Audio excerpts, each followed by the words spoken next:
sa'yo, Panginoon. Salamat sa buhay ko ngayon. Kung hindi sa'yo, ay walang Good morning, Ma'am Bel. mo ang mga Good morning, Brother Marcelino Pablo Gutierrez. Pag pangal daw yun dito Hawaii. Yes, Buenos Dias. Diyan po sa Spain. Ma'am Guillermo.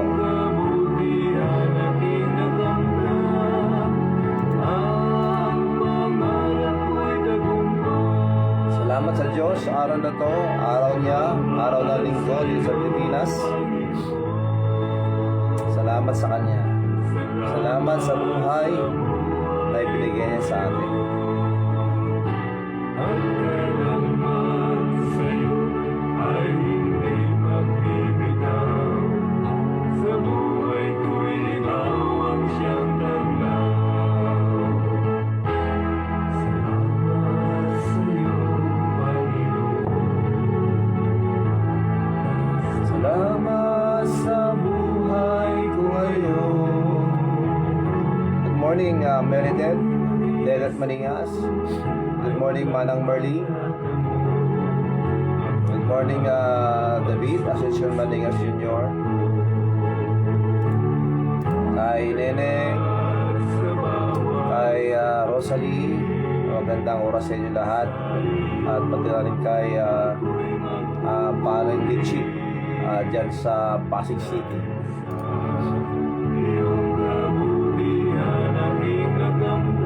Magandang umaga po, Eugene, Sir Eugene Somera Asuncion. Yes, maraming salamat watching from Toronto, Canada. Maraming salamat po. Peace be with you po. God bless you all. Ang kailanman sa'yo ay hindi magbibitaw. Sa buhay ko'y ikaw ang siyang tanglaw. Sa buhay ko'y ikaw ang siyang tanglaw.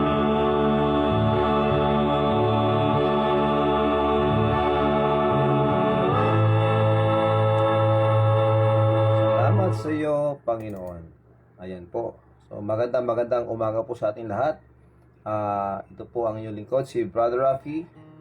Si Kagawad Peng, lumalapit muli sa inyo para pag-usapan po natin ang salita ng Diyos na napagbibigay po sa atin ng kalakasan sa ating pong buhay spiritual na nagbibigay kasagutan din sa mga katanungan po natin, lalong-lalo na sa mga bagay-bagay patungkol po sa salita ng Diyos. Magandang umaga dito po sa Pilipinas, dito po sa Asia. Opo, magandang umaga po at magandang tanghali po din sa Hawaii. Kay Sir Rogelio Alonso Reyes. Magandang umaga po sa inyo. Kay Manong William Reynon, Manong Willie, Ma'am Telma Harap Artulad Dilaw, maraming salamat. Magandang umaga po dito sa Asia, magandang tanghali dyan po sa Hawaii. Magandang hapon po dyan po sa Canada, dyan po sa Toronto. Maraming salamat po for joining us, Sir Eugene. And magandang gabi po dyan po sa England, dyan po sa Kent, Sunderland, dyan po sa London. Magandang gabi po sa inyo. Doon na rin po, magandang oras po dyan po sa Switzerland, dyan po sa Spain, pati na rin po sa Norway. Magandang madaling araw din po dyan po sa Taif, Saudi Arabia, at sa KSA, at sa UAE, at dyan na rin po sa San Francisco, California. Magandang oras po sa inyo dyan, at pati na rin po dyan sa Texas. Maraming salamat at sa lahat po ng bansa na inaabot po ng ating programa nang dahil po sa inyong pag-share. Maraming salamat po sa inyo. Peace be with you all and God bless you. May God give us strength as we face this day or this new day, na tayo po ay mapapalakas muli sa kanyang pong salita na ating pong pag-aaralan ngayon. Ayun po mga kakape, tayo po ay lalapit sa Panginoon sa pamamagitan ng panalangin. Yes, maraming salamat Uncle Arnel Valeriano, and of course kay Aunt Elena, Ma'am May, Ma'am Jen Aljen. Maraming salamat. Magandang gabi po sa inyo dyan. Ingat po kayo. Ma'am Emerita Baptista Corpus dyan po sa San Francisco, California. Good morning. Okay. Good morning there, Pastor. It's 2:30 p.m. on Saturday. Okay, ingat po kayo dyan. Hapon ng Sabado. Celian Nazareno, maraming salamat sa Panginoon for you are well and maayos po ang inyong kalagayan niya sa lapas na ngayon. Hindi ko lang po alam kung ano po ang sitwasyon dyan, pero salamat at negatibo po ang inyong asawa sa swab test. Lisa De La Rosa Soniga, magandang tanghali po dyan sa Hawaii. Imbang pangal daw yun dito Hawaii, Ma'am Lisa. And kay David Ascension Maningas Jr. Ingat ka dyan sa kalsada, Mangking. Los Biminda Ascension Gonzales, good morning. Manang, thank you very much. Let us pray. Our gracious Heavenly Father, we thank you, Lord, for this morning. Opo, Panginoon, napakarami po kaming dapat pasalamatan sa inyo. We thank you, Lord, for giving us strength, for giving us this new day, this day. We thank you, Lord, that kayo po ang nagbibigay sa amin ng kalakasan para magawa at magampanan ang aming po mga responsibilities. Wala po kami may pagmamayabang, Panginoon. Dahil alam po namin na kami po ay nabubuhay ng dahil po sa inyong biyaya. Everything that we have ay galing po sa inyong biyaya.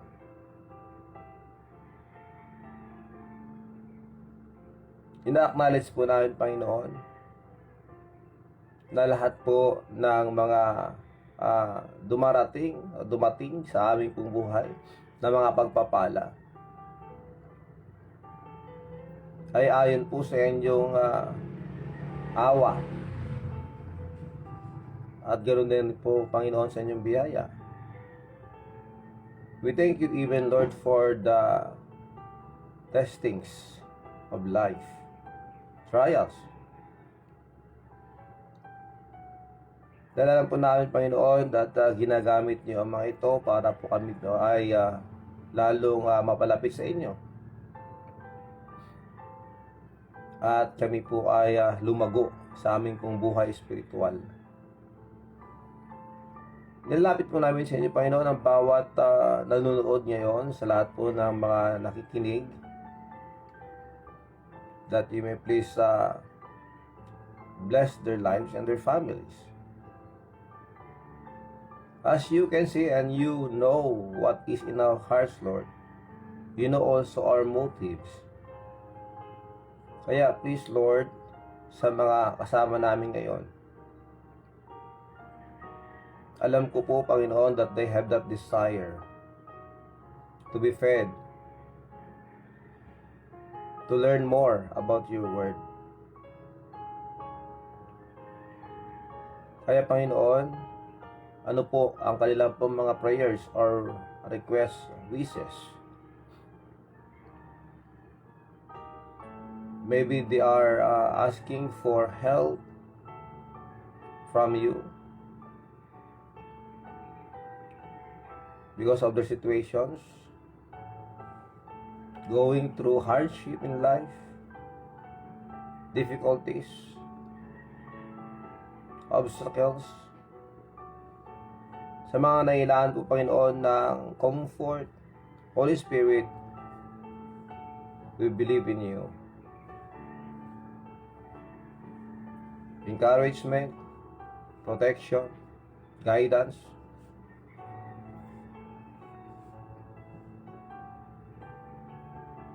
I do pray, Lord, that you may please help us all. We thank you very much, Lord. Ganoon din po, Panginoon, sa mga nangailangan po, Panginoon, ng healing. You are our great physician, O Lord. Kami po ay nananampalataya sa inyo sa lahat po ng mga bagay-bagay na pinagkakatiwala po niyo sa amin, and even for the situations na pinapahintulutan yung dumating sa amin. We trust in you, Lord. Patuloy mo po kaming suutan ng kababaang loob, humility, because only through humility that your grace can really work in our lives. Really. Maraming salamat po. Kaya nalapit po namin, Panginoon, ang mga kaibigan, mga kakilala na nangailangan po, Panginoon, ng healing. And fast recovery. And even complete recovery. Para kay Edelberto Jong Cañete Jr. Kay Ma'am Elizabeth Cirilo,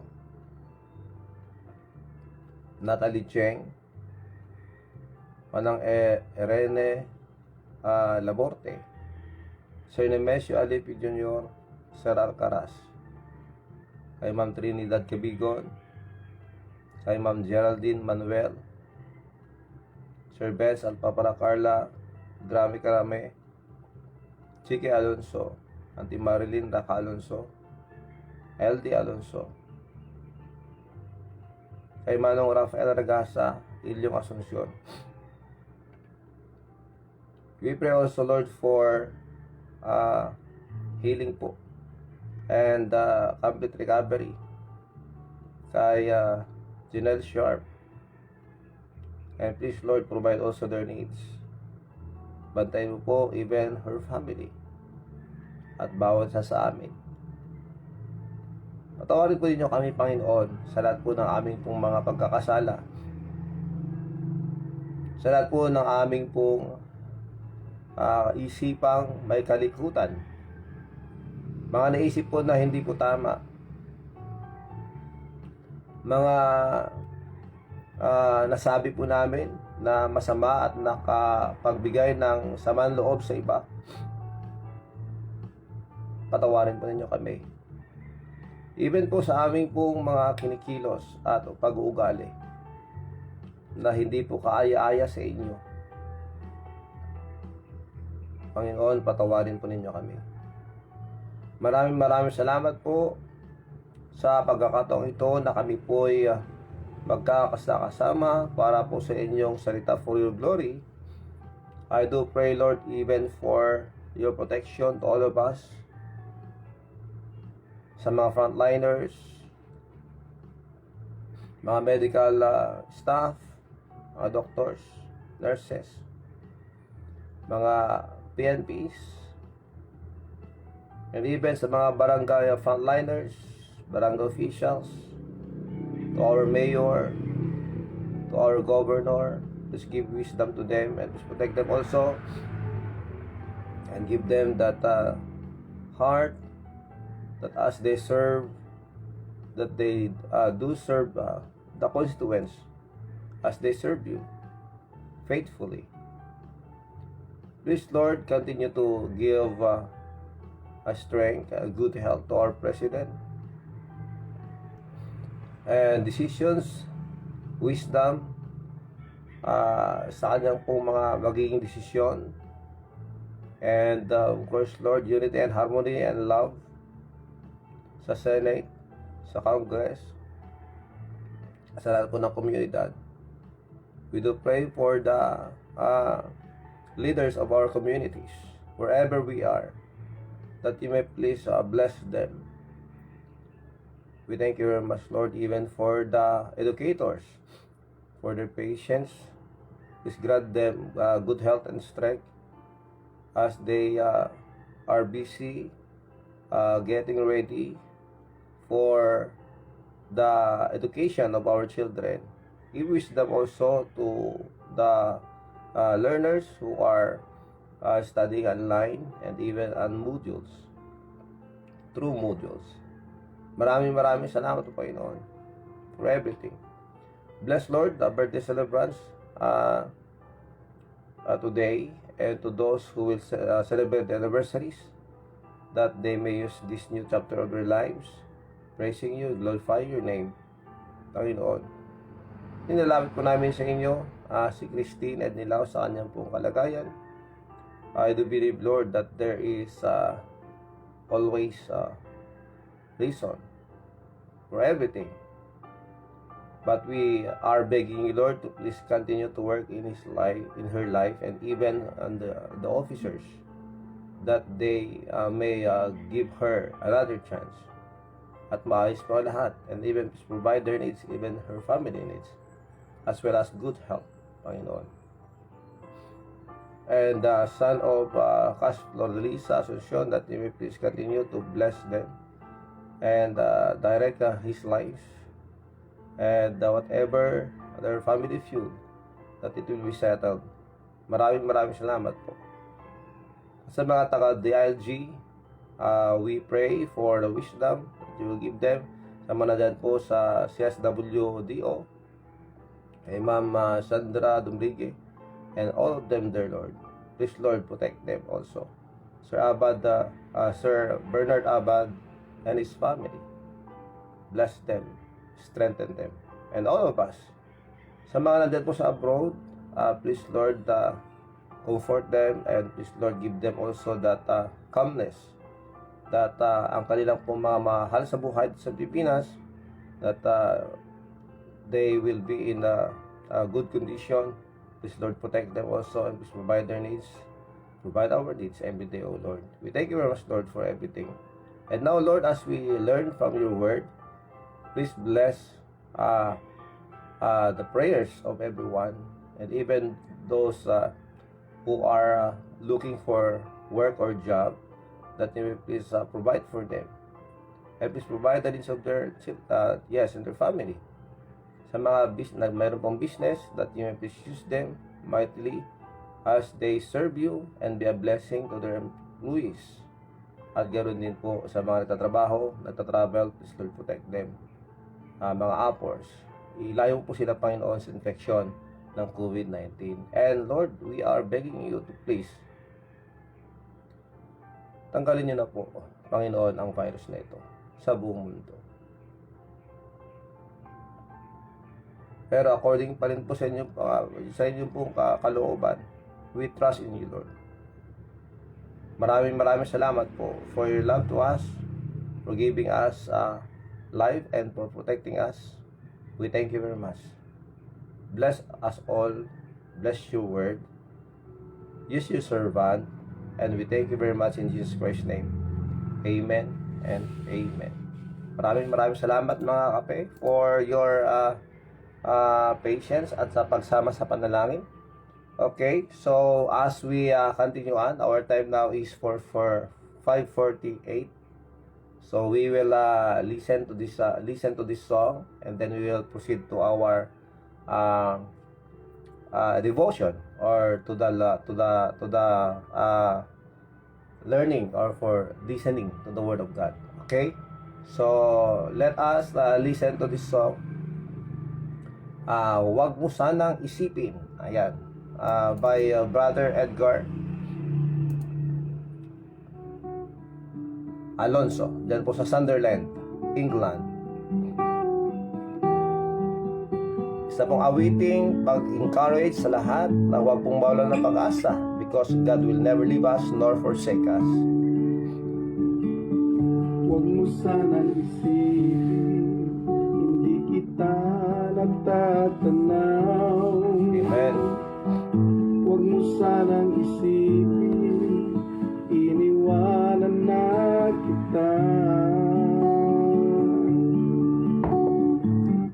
Lagi lang nakikita sa paglipas ng araw, at ating alala pagdurusan. Good morning, Sir Mina Pascual, Huwag mo sana Raquel Bumanglag, Manang, Manong Kadyo, Joseph Bumanglag. naririnig ang iyong dalamhati. Thank you po, Pastor. Ang iyong mga Sa April 27, ang first dose ko sa vaccination. My daughter's second dose was yesterday. She was not feeling good this morning, but better now. Praise God. Let's pray for her also, mga kakampi. I gave her Tylenol and told her to eat good, nutritious food. Hindi obra ang diet po. Please pray for Pastor that everything will be alright. Yes. Yes, Lord. You are our greatest physician. We trust you and give it all to you. Amen and amen. Yes, maraming salamat, Mama Kung ako'y kailangan Merita Baptista Corpus. Manong Rizalito Lopez, maraming salamat. tumawag ka't manalangin. Kay Ma'am Florence, At ako'y kay Rap na rin, maraming salamat po. Kay Ma'am Christine Andakutan, maraming salamat po. Good morning. hindi kita Roy napansin. Moria, Morla, ingat ka dyan sa barko, kapatid. Alay ko sa'yo. Andres de los Santos Tina, kay Brenda, kay Judy Rosales, Kahit shout out sa ang inyo. buhay ay aking inihain. Amen. Maraming salamat po sa inyo lahat for your encouragement. Sa krus David Ascension Manigas Jr. and of course, kay Rosalie. Ayan.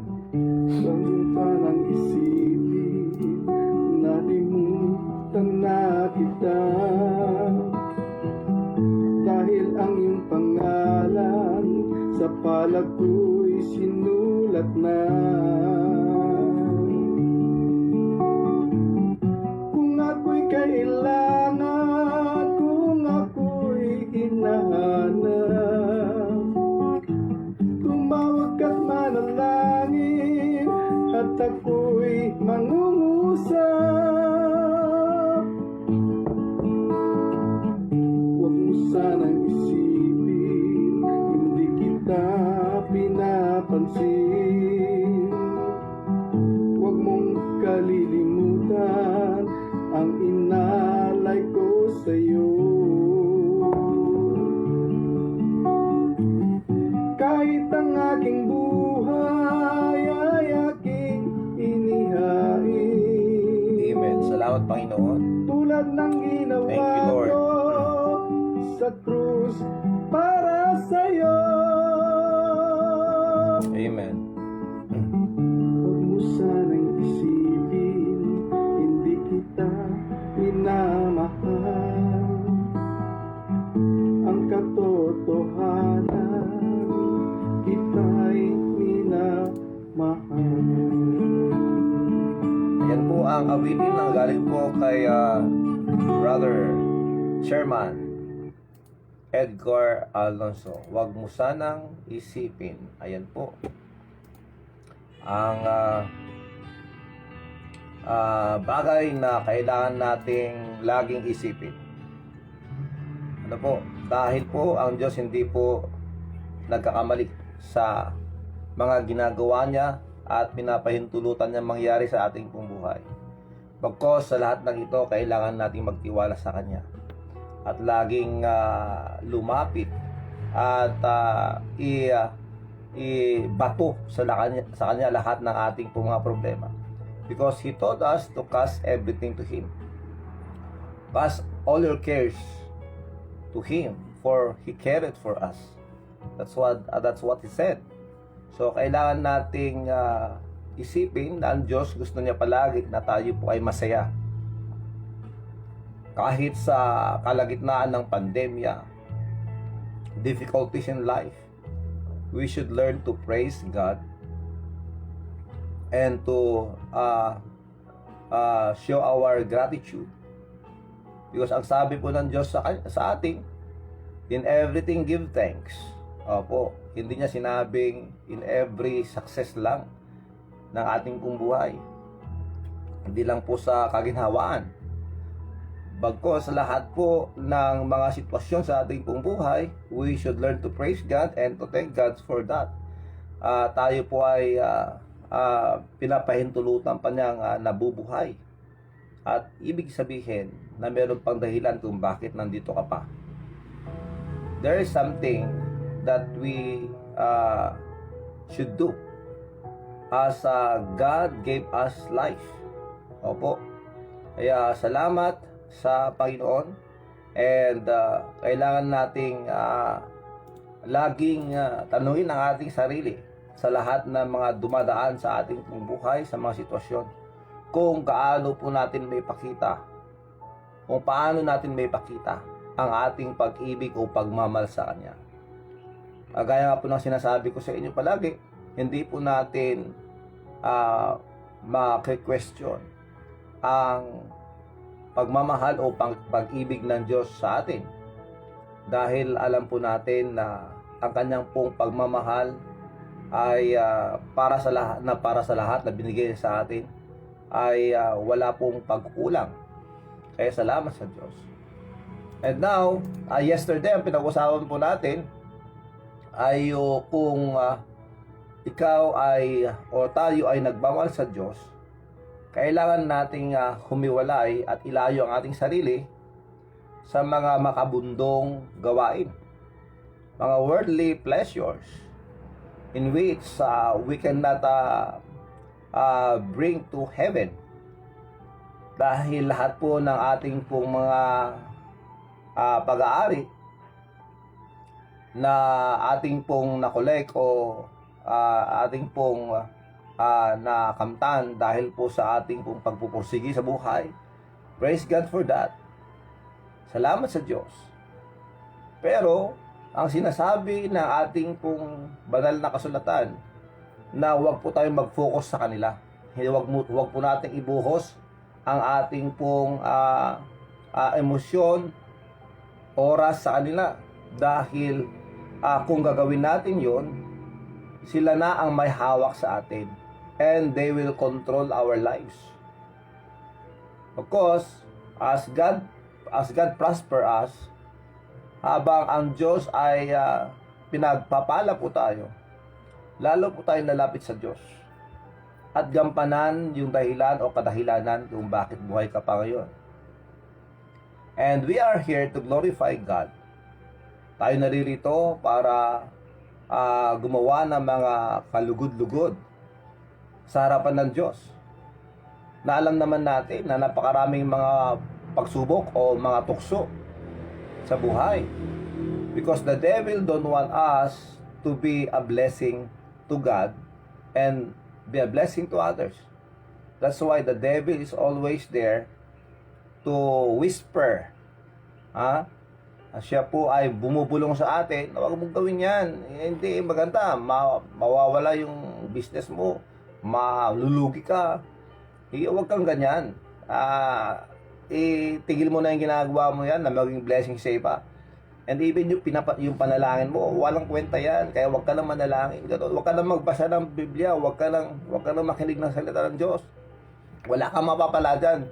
Sayang lang ang oras mo dyan. That is how the devil works. Bakit? Bakit ko sinasabi ito? Dahil pati ako pati kaming mga teachers o mga preachers, kami po ay tinetempt din ng diablo.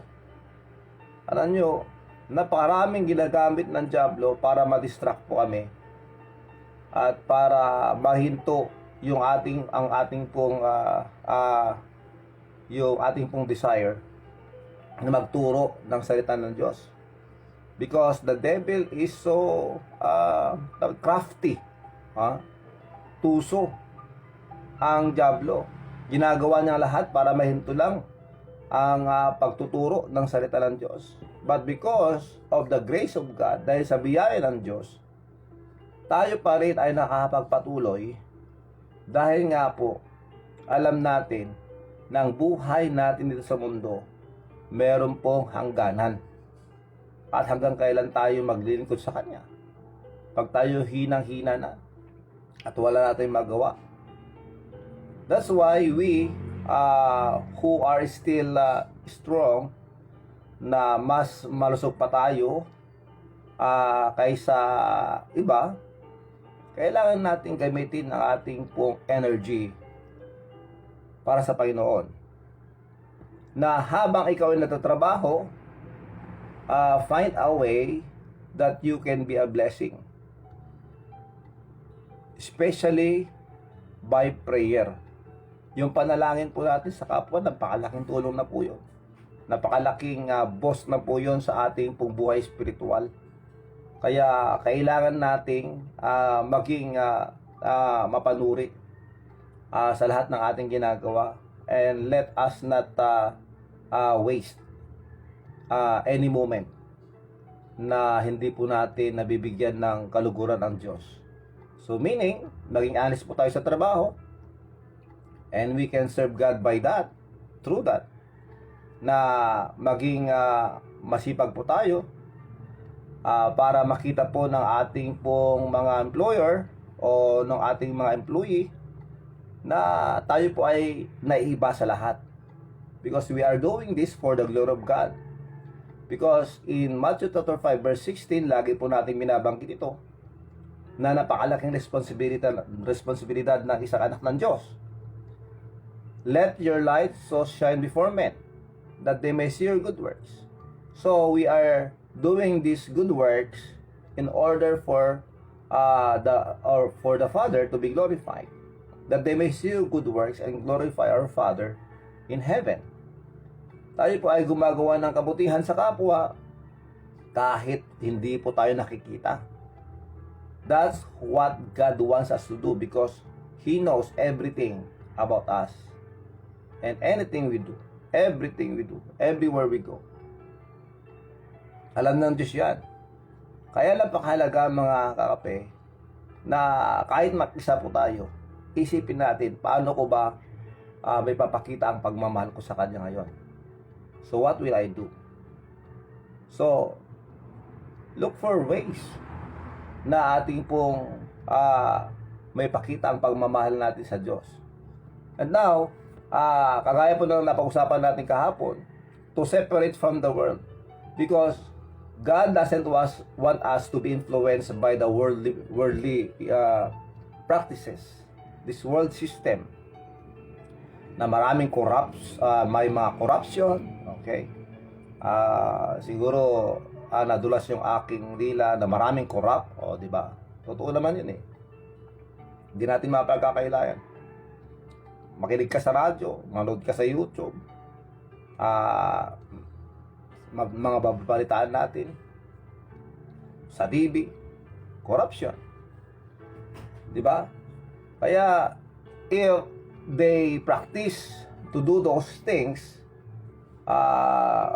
which are corruptions, hindi po tayo dapat sumang-ayon o i-tolerate man lang o tularan ang mga bagay-bagay na yun. Dahil mga anak tayo ng Diyos eh. Dahil lahat na ating ginagawa sa mundong ibabaw, sasagutin natin yan. Oo. We are accountable to God in everything that we do. But we praise God, we are His children. At hindi na tayo mapapahamak pa. Sarado na ang impyerno sa ating mga anak ng Diyos, mga tunay na nanampalataya sa Panginoon. And praise God for that. That's why we, His children, kailangan nating maging cautious sa ating mga ginagawa. Yung hindi naman yung cautious na hindi makabasag pinggan, na parang feeling mo, banal na banal ka na. Hindi naman sa ganun. That means we should have that awareness that God is always there in us, watching over us, and He knows everything.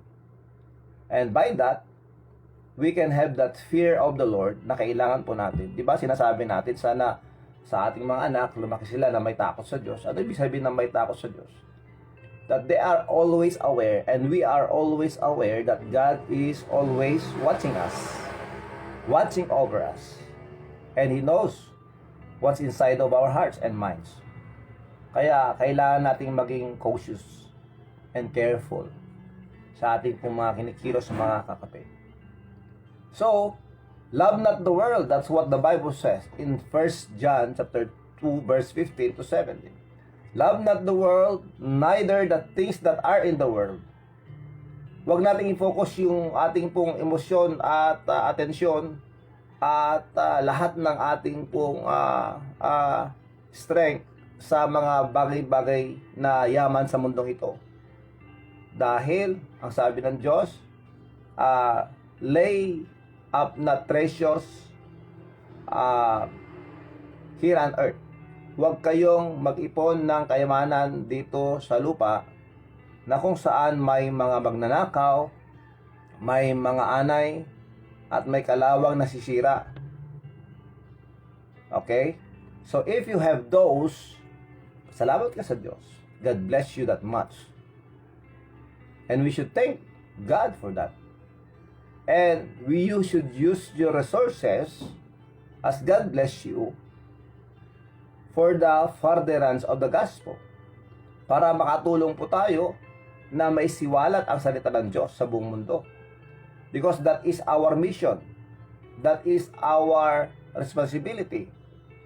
To tell the world about the love of the Lord Jesus Christ. We can help others through your resources. Pwede yun. Dahil ang sabi ng Diyos, ang mga ito, masisira lang, mawawala din. Meron tayong kasabihan, ang pera may pakpak. Diba? Hindi lang yata may pakpak eh. Ang pera parang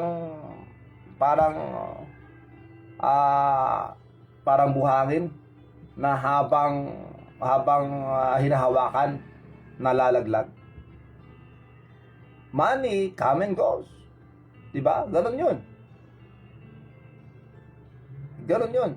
Alam nyo ba kung magkano na ang nagastos ko na pera o salapi sa hanggang ngayon? Alam nyo ba kung magkano? I spend them all. Diba? Ganon yun. That's how I explain it. Walang ipon. Dahil nga, alam natin na as God provides, as God continues to use people to bless us, and praise God for that. And why not hold these things? Why not? Why hold these things? And why? Bakit ko itatago na hindi ko magagala o hindi ko magagamit, di ba? So, nasa opinion nyo rin yun kung paano. But anyway, ang punto po rito, kailangan nating mag-ipon ng kayamanan doon sa langit. Okay? Ang sabi ng banal na kasulatan, lay up treasures in heaven. Yun po ang sabi ng Diyos. Doon tayo mag-ipon na walang magnanakaw, walang anay, walang kalawang, nasisira sa kanila. Because everything that we do in here na mga kalooban ng Diyos, so how can we lay up treasures in heaven? That is our service to God. So yung ginagawa natin paglilingkod sa Kanya na sincere service to God, yung mga iyon, yung dinadala natin sa langit na ating naiipon. When you help others with the motive of glorifying God, then ang sabi ng Diyos, tayo ay nakapag-ipon doon sa langit ng kayamanan. At sino ang matutuwa pagdating sa langit? Yung mga maraming naipon.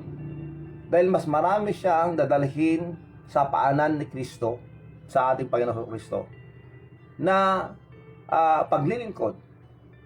Mas marami tayong may offer sa Kanya. At tayo po ay maging masaya pag ganon.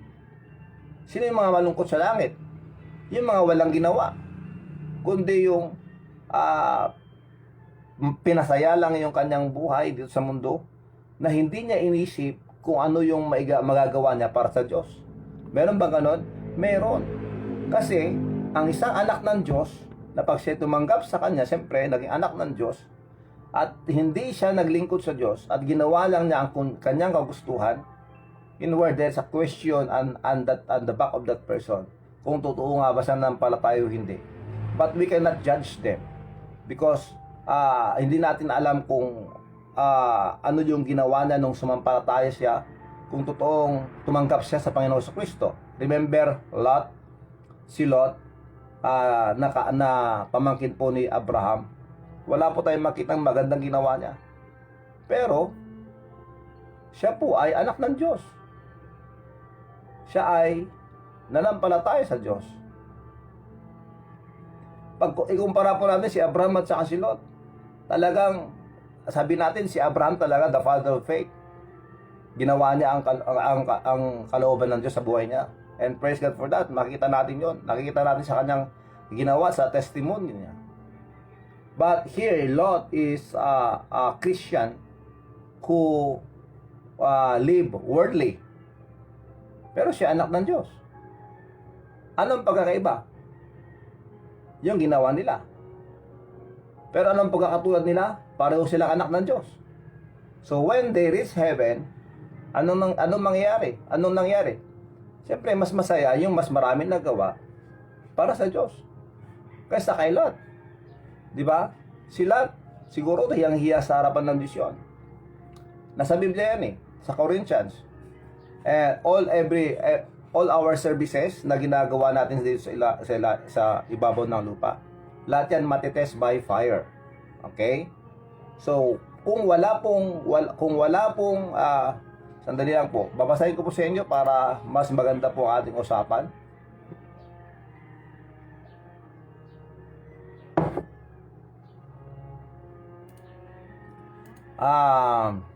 Sandali lang po titignan natin kung ito.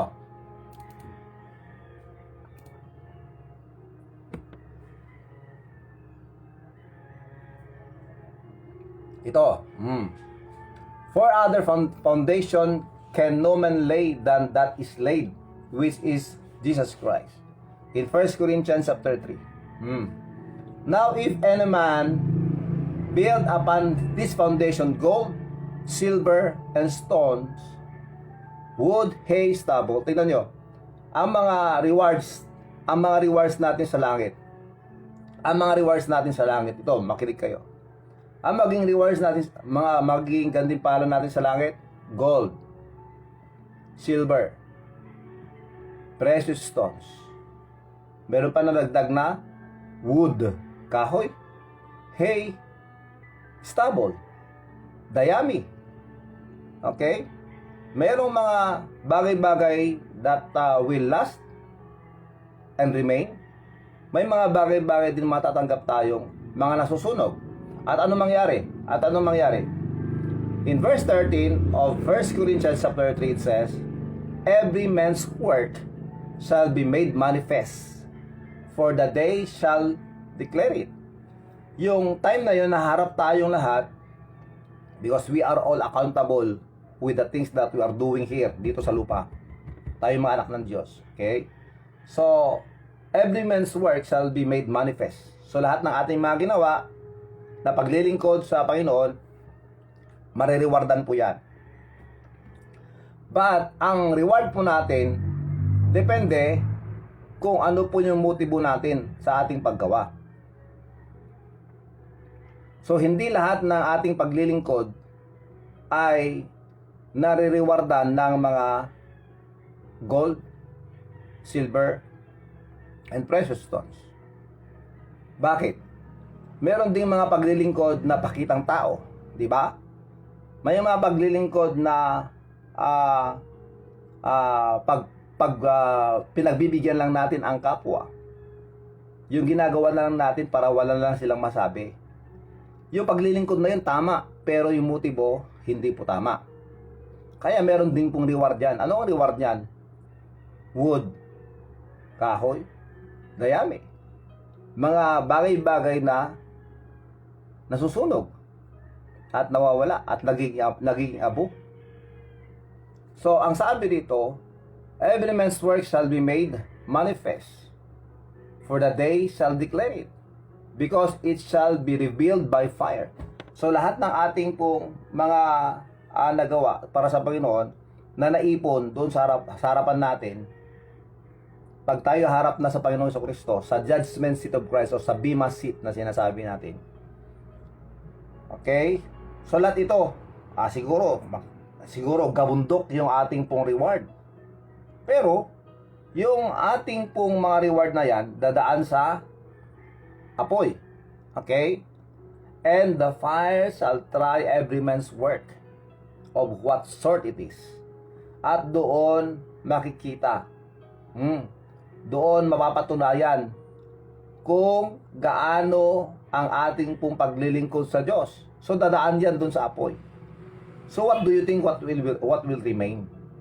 What do you think what will be at the end of the fire? So, ang sabi rito, if any man's work shall abide, which he hath built thereupon, he shall receive a reward. So, yung mga maiiwan, paglagpas ng apoy, yung mga iwan, yun ating mga rewards. So, alam po natin, kahit yung mga pumupunta sa church pupunta ka sa church, anong dahilan? Para ipakita lang na nandun ka, mag-present, para ipakita lang natin na present tayo. And, after that, wala na tayong pakialam sa mga pagtuturo ng salita ng Diyos. At minsan nga, yung ngiti natin, ngiting aso sa kapwa. Dahil nagpa-plastikan na lang tayo. Pero de los Venos, may nangyaring gano'n, di ba? So, lahat ng iyon, walang mga reward na mananatili. Masusunog lahat yon. So, this is what happened. If any man's work shall be burned, kung nasunog naman yung kanyang mga natanggap na mga pagpapala, o mga gantimpala, he shall suffer loss. Hiyang-hiya siya nun. Para sa yung nalugi na hindi mo maintindihan, na nanlulumo, nanghihina dahil wala siyang may abot sa Panginoon. Okay? Ang maganda rito, but he himself shall be saved, and so as by fire. Salamat sa Diyos. Dahil nung tumanggap tayo sa Panginoon, we are saved forever. And we claim that because it is the promise of God that He gave eternal life to all of us who accepted Him. So, are you not happy and joyful that the promise of God to us, that eternal life, when He gave that to us, nasa atin na yun forever and ever? Ay sabi dito halimbawa, pag ako isang anak ng Diyos, namuhay ako ng makamundo, alam ko ligtas ako, pero wala akong pakialam sa church, wala akong pakialam sa salita ng Diyos, pero ligtas ako, anak ako ng Diyos, nabuhay ako ng gusto kong paraan kung paano mabuhay at kung paano makitungo sa kapwa. And by that, after that, ako ay kinuha ng Diyos. Ako ay namatay, pumunta sa kanyang harapan pagdating ng judgment seat of Christ o sa Bema seat, sa rewarding time. Ang makukuha ko na reward sa Diyos, puro nasusunog. So, dadaan sa apoy, walang maiiwan, abo. Will I be happy offering those ashes doon sa paanan ng Panginoon sa Kristo? Hiyang-hiya ako noon. Di ba? Dahil wala akong ginawa para sa Kanya. Naging makasarili akong anak ng Diyos. And yet, salamat sa Diyos, but He Himself shall be saved. Ligtas ka pa rin. Hindi ka mapupunta sa impyerno. Pero nakakapanlumo lang. Nakakapanghihina lang. Dahil wala kang naibigay sa Diyos. Wala kang may offer sa Kanya. Makikita mo si Abraham doon, ang tuwang-tuwa. Makikita mo yung best friend mo, nandun, tuwang-tuwa. Marami siyang nagawa sa Diyos. Pero ikaw, nandun tayo, naku, hiyang-hiya, nandun sa sulok. Mangiyak-ngiyak. Mangiyak-ngiyak. At hindi mo alam magagawin. tatago mo ang mukha mo sa harapan ng Diyos dahil wala kang ginawa. Pero salamat sa Panginoon, ang sabi niya doon, and yet, He Himself shall be saved. Yet so, as by fire. Yun ang kahabagan ng Diyos. Yun ang biyaya ng Diyos. Salamat sa Panginoon. Amen? So, yun po. Kaya, huwag po natin sayangin ang ating pong buhay na habang naglilingkod sa Diyos, dapat siguraduhin nating puro, sincero, galing sa puso, yung ating paglilingkod. Pati yung ating pagbibigay. We should be giving with all our hearts. Na hindi po natin isisingil, o di ba? Kasi minsan pag nagbibigay tayo, binigyan na kita, bahala ka na diyan. Pero pag ikaw hindi maayos yung pakito mo sa akin, sisingilin kita, o di ba? Hindi ganoon ng Diyos sa atin. That's why we, His children, should do the same. When we are giving, when we are helping, it should be done na sa pamamagitan ng pagpapakita natin ng pagmamahal natin sa Diyos. Okay? So, napakaganda po nun, mga kakape, na yung ating po mga ginagawa ay magiging kaaya-aya sa harapan ng Diyos. That's why we need to check everything. Okay? Bakit natin ginagawa ito? Bakit? Bilang isang anak ng Diyos, kailangan nating ipakita na tayo ay nagsasamba at ginagalang natin ang ating pong Panginoong Hesukristo. So, bilang mga nagmamahal na sinasabi natin, we are saying, I love God, mahal ko ang Diyos, naglilingkod ako sa Diyos, ginagawa ko ang lahat para maging masaya ang Diyos na nagligtas sa akin. And therefore, let us check kung meron po tayo ng mga ito. Kung meron tayong mga ganitong mga na dito sa checklist natin, let us check how much we honor and love the Son of God, Jesus Christ. In Revelation chapter 4 verse 11, ang sinasabi, Thou art worthy, O Lord, to receive glory and honor and power, for Thou hast created all things, and for Thy pleasures they are and were created. So, ang dahilan kung bakit buhay ka ngayon at ginawa tayo ng Diyos, nilalang tayo ng Diyos, ay para makapagbigay ng kaluguran sa Panginoon.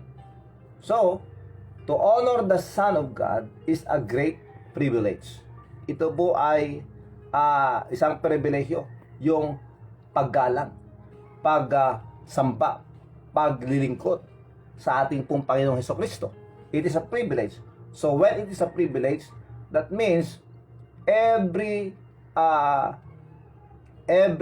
tick of the clock, it should be precious, mahalaga sa atin.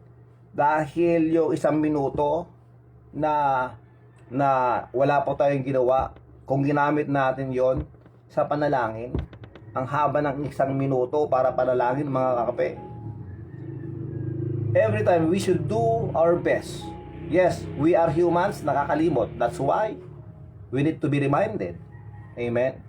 Now, let us see paano natin may papakita ang paggalang natin sa anak ng Diyos. Okay?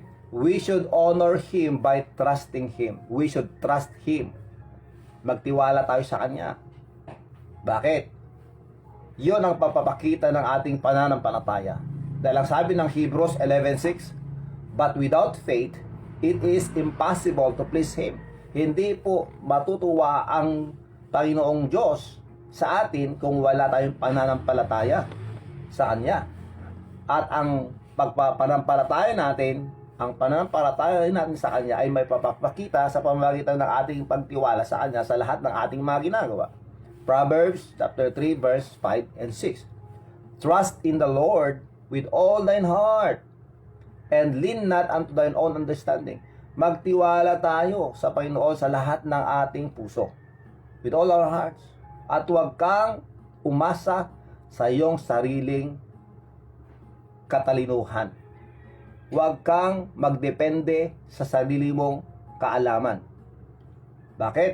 Ang sabi ng Diyos, in all thy ways, acknowledge Him. Sa lahat ng kaparaanan sa inyong daanan, kailangan nating i-acknowledge. Kailangan natin siyang laging isama sa lahat ng ating lakad, sa lahat ng ating ginagawa. And He shall direct our paths. Because by trusting Him, we are saying, Lord, susunod ako sa yapak mo. Dahil sa yapak mo, perfect.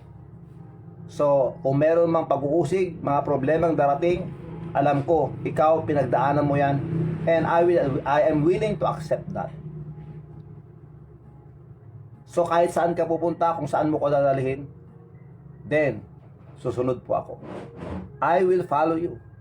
In all thy ways, acknowledge Him, and He shall direct our paths. I-practice po natin yan, mga kape. To trust God, to acknowledge Him, to invite Him always sa lahat ng ating lakad, sa lahat ng ating ginagawa. Lord, I know what to do, but I need your presence. I need you to guide me and protect me. O, di ba? Kailangan natin yun. In all thy ways, acknowledge Him, and He shall direct thy paths. Amen? Pangalawa, we should honor Him by telling of Him. Ginagalang natin siya sa pamamagitan ng pagkikwento sa iba, patungkol sa Kanya. By telling our friends about Him. Katulad, halimbawa, nung nangyari doon sa Acts, chapter 16, noong nakulong si Paul at saka si Silas, sila ay nagsasamba sa Diyos. Habang nakakulong, mamamatay na sila bukas, siguro. Pero dahil sa kanilang tuwa sa Panginoon, na alam nila na hindi nagkakamali ang Diyos kahit nakakulong sila dahil sa pagpapalaganap ng salita ng Diyos, they were singing in the midnight. And that time, ang Diyos, nagdala siya ng malakas na lindol doon sa kulungan, at sila po ay napawalan, nakawala. At hindi po sila tumakas. Kaya yung Philippian jailer, gusto niyang patayin yung sarili niya. Gusto niyang patayin yung sarili niya, magpapatiwakan lang, magpakamatay na, kasi bukas na yung yung kulungan, makakatakas na lahat ng mga preso. But when he was on that time of stabbing himself, huwag mong saktan ang sarili mo, nandito kaming lahat, sabi ni Pablo. So, dahil sa takot, ito ang sinabi ng warden o ng guard. Sabi niya, Sirs, what shall I do to be saved? Sirs, what must I do to be saved? Ano ang gagawin ko para ako ay maligtas? Anong sabi ni Apostol Pablo? And they said, sinabi nila, believe on the Lord Jesus Christ, and thou shalt be saved, and thy house. So, kailangan nating igalang ang Panginoong Jesucristo sa pamamagitan ng pagsabi o pagsiwalat ng salita ng Diyos, o by telling of Him. Sabihin natin sa iba ang patungkol sa ginawa ng Panginoon sa ating buhay, by testifying of Him. Dahil ang sabi dito, merong isang tao, isang bulag na pinagaling ng Diyos, isang bulag na pinagaling ng Panginoong Jesucristo. At ang ginawa nila ng mga tao na hindi naniniwala sa Panginoong Diyos, sa Panginoong Jesucristo, ito ba anak mo? Tingnan mo nga, ito ba anak mo? Sabi nila, tanungin nyo yan. Oo, anak namin yan eh. Totoo ba na pinagaling siya ni Jesus? Tanungin nyo siya, matanda na siya. Meron ng sariling edad na yan.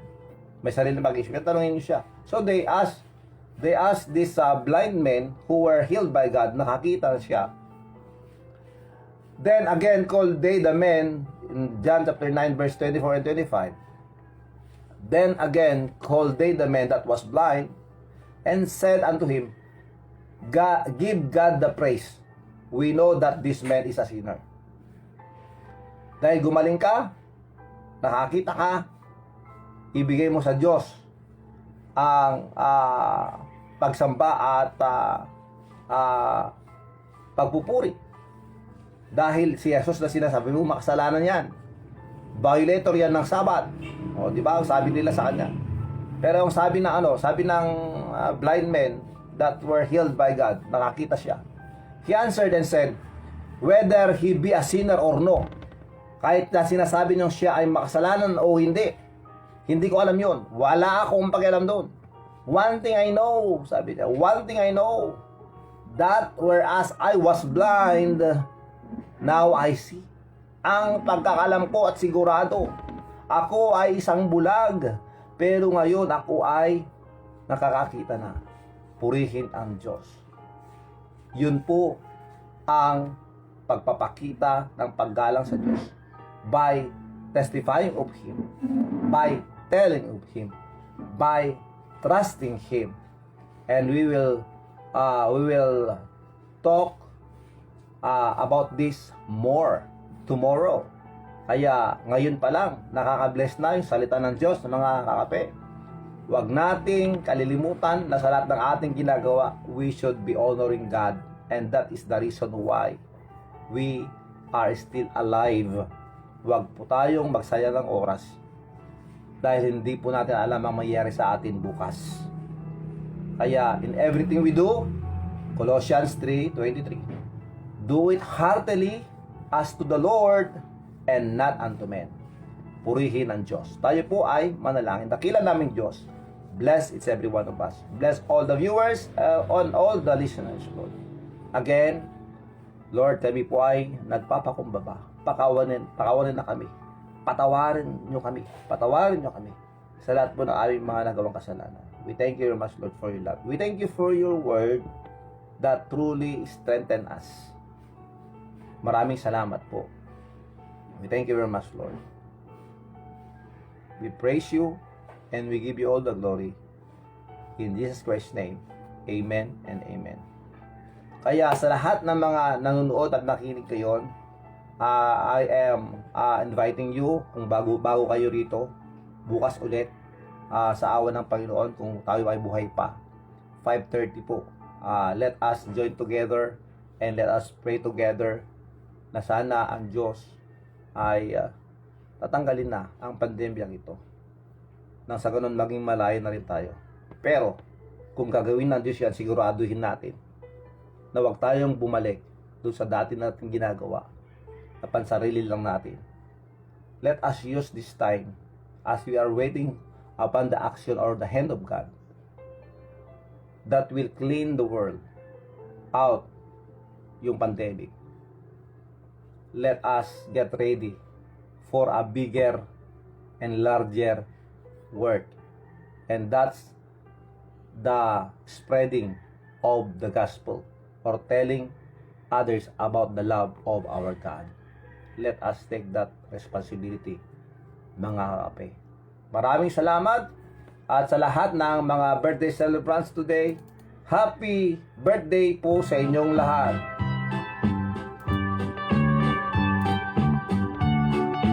Our time now is 6:33. But seek ye first the kingdom of God and His righteousness, and all these things shall be added unto you. Ayan po. Happy birthday. Happy birthday kay Sunny Asuncion Bernilio, kay Petronio Maranan, Malungpat Stonehouse Cafe. Okay, happy birthday sa'yo. Stonehouse Cafe, Malungpat, Maranan. Petronio Maranan. Neil Anthony Balisa. Christian Hernando, happy birthday. Kay Emily Parado, Carlo Agpawa, Jemima Claudine Sahagon Gira, kay Abang Garcia Ablen, and of course kay Emily Parado Labuto. Isa lang naman po yun. Maraming salamat. Happy birthday sa inyong lahat. And belated happy birthday kay Jeril Gaur kahapon. Amen. Thank you very much, Sir Edward Hollywick. Maraming salamat. Happy Sunday to all of you. Jessie Cristobal Gawiran, maraming salamat. Manang Jessie, God bless you. Margarita Gutierrez, maraming salamat ma'am. Cousin Jenny Regasa, ingat kayo palagi. Like Asuncion, Mary Joy Sabunod Minoro, maraming salamat. Gina Christy Resquir Coloma, happy birthday to all the birthday celebrants. Princess Lagua Marcos, thank you very much, Princess. Okay, Neng Cabrera, Argel, God bless you. Premi Asuncion, God bless you po. Nilo Luis, maraming salamat po, Sir Nilo. Jill Anchon, maraming salamat ka Asin, God bless you. Thank you very much for your prayers. Manang Mirna Munoz, thank you very much. Thank you. Sonny Boy Bagay Talere, Susan Pascual,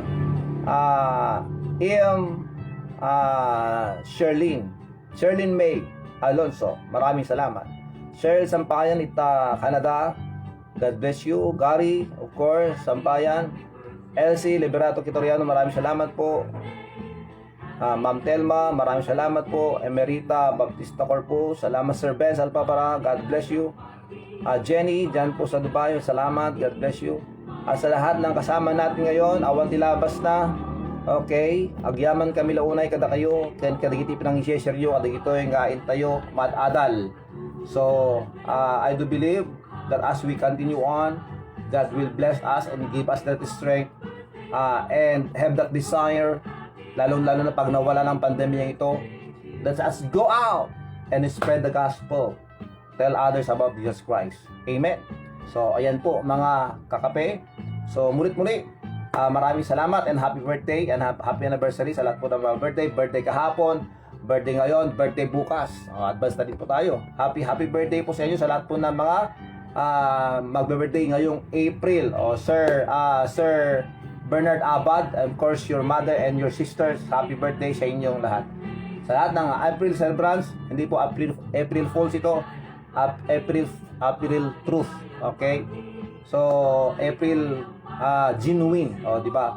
So, happy birthday and God bless you all. Ito po ang inyong lingkod, si Brother Ravi, si Gaud Paeng. Lagi nagsasabi sa inyo, sa lahat po ng sitwasyon sa ating buhay, mapa-negatibo or positibo, tandaan natin, unahin palagi natin ang Diyos. God first. Amen? Stay safe, do good to others, follow the guidelines, support the LGUs. Let us respect the frontliners, share your blessings. Pray for our family, our community, our country, and let us pray for the world. God bless us all. Mabuhay! Aloha, and I love you.